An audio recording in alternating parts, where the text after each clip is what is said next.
நிறைய பேங்க்ஸ் வந்து இந்த ஃபோர் க்ளோஷர் வாங்குறது இல்லை. என்ன பண்ணுவாங்கன்னா அது வந்து லோன் அக்கௌண்ட் தனியாக கிரியேட் பண்ணுவாங்க. இப்போ எனக்கும் நான் வாங்கின பேங்க்ல வந்து லோன் அக்கௌண்ட் தனியாக இருக்கு.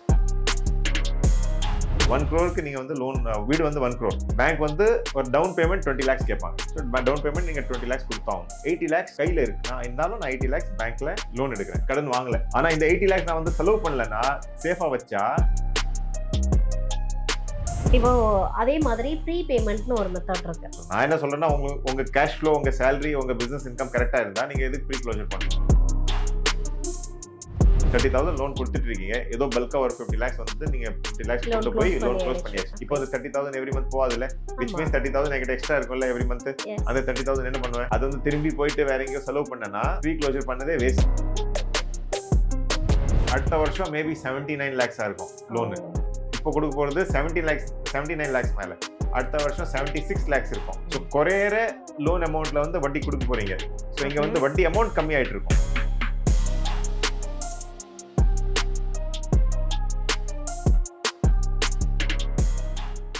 இப்போ அதுல நம்ம லோன் வந்து ரீபே பண்றதுல வந்து முன்னாடி வந்து ஃபோர் க்ளோஷர் நம்ம பண்றோம் அப்படின்னா அதுக்கு ஒரு சார்ஜஸ் இருந்தது. இப்போ அதே ரூல்ஸ் அண்ட் ரெகுலேஷன்ஸ் இருக்கா?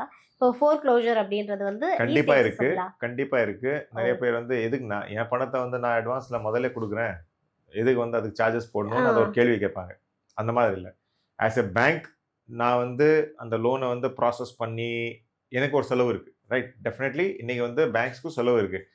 அது வந்து ஒரு 4 சேல்ஸ் மேனேஜர் வச்சிருப்பாங்க, வந்து பார்ப்பாங்க, நிறைய ப்ராசஸஸ் இருக்கு. ஸோ பிளஸ் பேங்க் வந்து ஒரு கமிட்மெண்ட் உங்ககிட்ட பணம் வாங்கி கமிட்மெண்ட் வந்து பணம் கொடுத்து கமிட்மெண்ட் வாங்கியிருக்கு, இவ்வளோ கேஷ் ஃப்ளோ. ஸோ பேங்கோட கேஷ் ஃப்ளோ கூட டேமேஜ் ஆகுது நடுவில். இப்போ நீங்க ஒரு ஆள் 30,000 கொடுத்துட்டு இருக்காருன்னா மேபி ஒரு 10,000 பேர் 30,000 ரூபாய் கொடுத்துட்டு இருக்காங்கன்னா என்ன அமௌண்ட் வருது, ரைட்டா? ஸோ பேங்க்குக்கும் அது வந்து ஒரு டிஸ்டர்பன்ஸ் வந்து நடுவில் ஆகும். ஸோ அதனால ஃபோர் க்ளோஷர் சார்ஜஸ் வந்து மோஸ்ட்லி போடுவாங்க. ஆனா இப்போ வந்து வித் டெக்னாலஜி, வித் காம்படிஷன், நிறைய பேங்க்ஸ் வந்து அந்த ஃபோர் க்ளோஷர் வாங்குறது இல்லை. எப்படின்னு சொல்றேன்னா அது வந்து ஃப்ளோட்டிங் அக்கௌண்ட் மாதிரி வச்சிருக்காங்க. எஸ்பிஐலையும் இருக்கு, மற்ற பேங்க்லயும் இருக்கு. என்ன பண்ணுவாங்கன்னா அது வந்து லோன் அக்கௌண்ட் தனியாக கிரியேட் பண்ணுவாங்க. இப்போ எனக்கும் நான் வாங்கின பேங்க்ல வந்து லோன் அக்கௌண்ட் தனியா இருக்கு. ஓகே, அதுல எவ்வளோ இப்போ ஃபார் எக்ஸாம்பிள் இது வேற உதாரணத்துக்கு 1 crore இருக்குன்னா அவங்க வந்து 1 crore வட்டி போட்டுட்டு இருப்பாங்க. நாளைக்கு வந்து என்கிட்ட 25 lakhs எக்ஸ்ட்ரா இருக்கு, ஆர் 25 lakhs நான் எஃப்டி தனியா போடுறேன் பேங்க், அதே பேங்க்ல. அந்த 25 lakhs வந்து மைனஸ் பண்ணி 75 lakhs மட்டும் தான் நெட் லைபிலிட்டி. பேங்க் 1 கோடி கொடுத்துருக்கு, நீங்க எவ்வளவு கேஷ் பேங்க் கிட்ட வச்சிருக்கீங்க, நெட் லைபிலிட்டிக்கு மட்டும் அவங்க வந்து வட்டி போடுறாங்க. ஸோ ஃபெசிலிட்டிஸ் நிறைய இருக்கு. நீங்க வந்து இந்த ரிசர்ச் கண்டிப்பா ஒருத்தர் வந்து பண்ணணும். போயிட்டு ஒரு 4 பேங்க்ல போயிட்டு என்னென்ன கண்டிஷன்ஸ் இருக்கு தெரிஞ்சா ஆட்டோமேட்டிக்கா வந்து லைஃப் வந்து ஈஸியா இருக்கும். இப்போ அப்போ யோசிப்பாங்கல்ல, ஃபோர் க்ளோஷர் நம்ம பண்ணணுமா இல்ல இப்படியே கண்டினியூ பண்ணி நம்ம வந்து அந்த பீரியட் வரைக்கும் நம்ம பே பண்ணலாமா? சிம்பிள். இப்போ ஈரான் வார் இதெல்லாம் போயிட்டு இருக்கு. ஓகே, இருந்தாலும் நீங்க வந்து சென்செக்ஸ் ரிட்டர்ன்ஸ் லாஸ்ட் 40 years இவ்வளோ வார்க்கு அப்புறம் இது மட்டும் இல்லை, நம்ம கோவிட் பார்த்தாச்சு, 2008 ஃபைனான்ஷியல் கிரைசிஸ் பார்த்தாச்சு, எல்லாமே பார்த்தாச்சு, ரைட்டா? ஸோ இவ்வளோ பார்த்தும் இன்னைக்கு கூட சென்செக்ஸோட ரிட்டர்ன்ஸ் வந்து ஆல்மோஸ்ட் 13 to 14% லாஸ்ட் 48 years. 1978ல சென்செக்ஸ் ஸ்டார்ட் ஆயிருந்தது. ஓகே, ஸோ 13-14% வந்து சிஏஜிஆர்.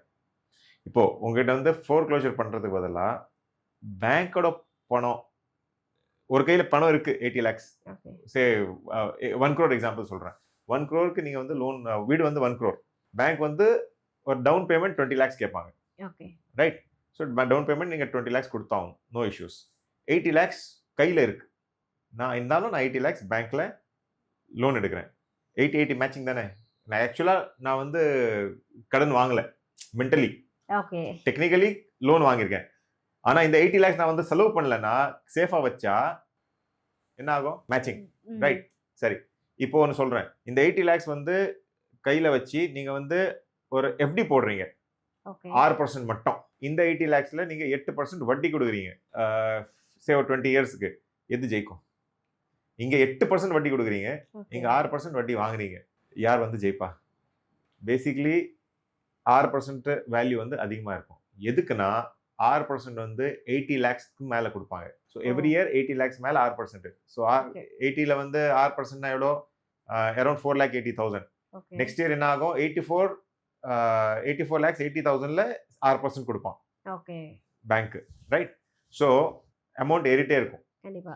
இங்க வந்து நீங்க வட்டி கொடுக்கறது வந்து 80 lakhsல இன்னைக்கு, அடுத்த வருஷம் மேபி 79 lakhs இருக்கும் லோனு. ஓ!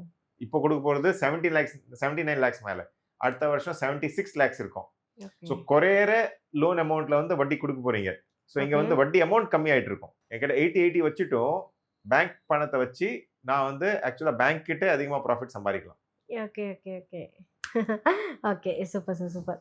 இப்போ அதே மாதிரி ப்ரீ பேமெண்ட்னு ஒரு மெத்தட் இருக்கு. என்ன அப்டின்னா, இப்போ நான் வந்து ஃபோர்க்ளோஷர் பண்ணாம, இப்போ எக்ஸ்ட்ரா வந்து என்கிட்ட இருக்கிற அமௌண்ட்ஸ வந்து நான் அப்பப்போ கொண்டு போய் ஹோம் லோனுக்காக குடுத்து கட்டுறேன் அப்டின்றது, அது வந்து ஸ்மார்ட் மூவா இருக்குமா? சரி, நான் சொன்ன மாதிரி நீங்க வந்து இங்க இந்த அமௌண்ட் எடுத்துட்டு இங்க போட்டுட்டு இருந்தீங்கன்னா ஸ்மார்ட் மூவ் இல்லையே. ஏன்னா இங்க கம்மியா சம்பாதிக்க போறீங்க. பேங்க் இன்ட்ரெஸ்ட் வந்து 10%ன்னு வச்சா கண்டிப்பா ஃபோர்க்ளோஷர் பெட்டர். ஓ! ஆனா இங்க வந்து வெறும் 8% ம். இன்ட்ரெஸ்ட். அண்ட் நான் சொன்ன மாதிரி மார்க்கெட்ல போட்டா கூட இன்னைக்கு சென்செக்ஸ் வந்து 13-14% கொடுத்துருக்கு. ஸோ அங்க ஓகே. வந்து நான் போடுறேன்னா நெட் ரிட்டர்ன் தான் நான் வாங்கியிருக்கேன். ஓகே. 13-14 கூட வேணாம், 10% மட்டும் வைப்போம். இங்க 8% வட்டி கொடுக்குறேன், ம். இங்க வந்து நான் 10% வட்டி வாங்குறேன். ஓகே. எனக்கு 2% லாபம் தானே. ஸோ நான் வந்து ஃபோர்க்ளோஷர் பண்ண மாட்டேன். யார் மைண்ட்ல வந்து இல்ல லோன் எதுக்கு வேணும்னு சொல்லி ஃபோர்க்ளோஷர் பண்ணுவாங்க, they are end of the day losers. அந்த அமௌண்ட்ட வேற எதுலயாவது நம்ம சேவ் பண்ணிட்டு கண்டிப்பா. போயிடலாம். In fact okay. என்கிட்டே கொடுத்தா நான் வந்து அதிகமா சம்பாதிச்சு கொடுத்துருவேன். சூப்பர். சரி, இப்போ அதுல நெறைய பேர் என்ன சொல்லுவாங்கன்னா, இப்போ இன்கேஸ் வந்து உங்களுக்கு ஹோம் லோன் வந்து பிஃபோரா க்ளோஸ் பண்ணணும்னா, ஒரே ஒரு இஎம்ஐ வந்து எக்ஸ்ட்ரா பே பண்ணுங்க. அப்டின்னா உங்களோட இது லோன் அமௌண்ட் இன்ஸ்டாகிராம் நாலேஜ். இன்ஸ்டாகிராம்ல வந்து நிறைய விஷயம் என்ன பண்ணுவாங்கன்னா, this is not a right TRP, வேயா? இன்ஸ்டாகிராமுக்கும் டிஆர்பி தானே அது. ஓகே. ஒரு அக்கவுண்ட் நான் வச்சிருக்கேன்னா எனக்கு ம். வந்து டிஆர்பி வேணும். ஸோ நான் விதவிதமான கால்குலேஷன் போட்டுட்டு போடுவோம். ஸோ நான் என்ன சொல்றேன்னா, உங்க கேஷ் ஃப்ளோ, உங்க சேலரி, உங்க பிசினஸ் இன்கம் கரெக்டா இருந்தா நீங்க எதுக்கு ப்ரீ க்ளோஷர் பண்ணணும்? சேஃப் இல்ல ஜாப் சார், எப்போ வேணா நான் ஐடில இருக்கேன். இன்னைக்கு ஐடி கொஞ்சம் ஆமா. ட்ரபிளா இருக்கு, ரைட்? ஐடில இருக்கேன், என் ஜாப் எப்போ வேணா போகலாம். அந்த மாதிரி ஃபீலிங் இருந்தா டெஃபினட்டா ப்ரீ க்ளோஷர் பண்ணுங்க. ஓகே. ஆனா உங்ககிட்ட வந்து இன்னைக்கு சேஃப் ஜாப் சார், நான் கவர்மெண்ட் ஜாப்ல இருக்கேன், ம். ஜாப் எதுவும் ஆக போறது இல்ல, ரைட்? கண்டிப்பா நீங்க வந்து கன்டினியூ பண்ணலாம். எதுக்கு ப்ரீ ஓகே. க்ளோஷர் பண்ணணும்? இல்ல எக்ஸ்ட்ரா ஒரு ஸோ இஎம்ஐ கட்டினா அந்த அது நீங்க வந்து 5 இயர்ஸ் ரெடியூஸ் ஆயிடும். Yes sir. பாக்குறேன், நானும் பாக்குறேன் அந்த ரீல்ஸ். சார் அது பாசிபிள் இல்லையா?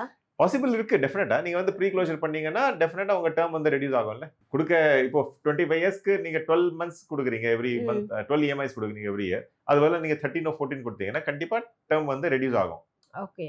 ரைட்? ஸோ குடுக்கணுமா இல்லையா அதான் கேள்வி. ம். நான் கொடுக்க மாட்டேன். யாரும் ஓகே. கொடுக்கணும்னா நோ ப்ராப்ளம். Okay sir. இப்போ ஓவராலா வந்து ஒருத்தவங்க ஹோம் லோன் எடுக்கிறாங்க அப்டின்னா, ஃபர்ஸ்ட் அவங்க நோட் பண்ண வேண்டிய விஷயம் என்ன? லோன் க்ளோஸ் பண்ண போறாங்கன்னா, அவங்க நோட் பண்ண வேண்டிய விஷயம் என்ன? சரி, லோன் க்ளோஸ் பண்ண போறாங்கன்னா விஷயம் எதுவுமே இல்ல. ஓகே. உங்ககிட்ட பணம் ஃபர்ஸ்ட் இருக்கா, லோன் எடுக்க போயிட்டு போறேன். ஓகே. போயிட்டு பேங்க் கிட்ட வந்து ஃபுல் அமௌண்ட் கொடுத்தீங்கன்னா லோன் வந்து க்ளோஷர் ஆயிடும். ஓகே.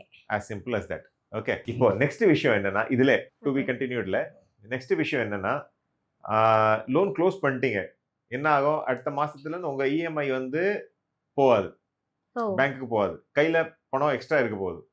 அதை செலவு பண்ணாதீங்க. உதாரணத்துக்கு நம்ம 30,000 எக்ஸாம்பிள் எடுப்போம். ஓகே. 30,000 லோன் கொடுத்துட்டு இருக்கீங்க, ஏதோ பல்கா ஒரு 50 lakhs வந்தது, நீங்க 50 lakhs லோன் கொண்டு போய் க்ளோஸ் லோன் க்ளோஸ் பண்ணியாச்சு. பண்ணியாச்சு. இப்போ ஓகே. அந்த 30,000 எவ்ரி மந்த் போகாதுல்ல, விச் ஆமா. மீன்ஸ் 30,000 என்கிட்ட எக்ஸ்ட்ரா இருக்கும்ல எவ்ரி மந்த். எஸ். அந்த 30,000 என்ன பண்ணுவேன்? அது வந்து திரும்பி போயிட்டு வேற எங்கேயோ செலவு பண்ணனா ப்ரீ க்ளோஷர் பண்ணதே வேஸ்ட். ஓகே. இந்த 30,000 நீங்க இன்வெஸ்ட்மெண்ட் ஸ்டார்ட் பண்ணணும். சூப்பர். ஸோ இஎம்ஐல வந்து நீங்க இன்ட்ரெஸ்ட் கொடுத்துட்டு இருக்கீங்க.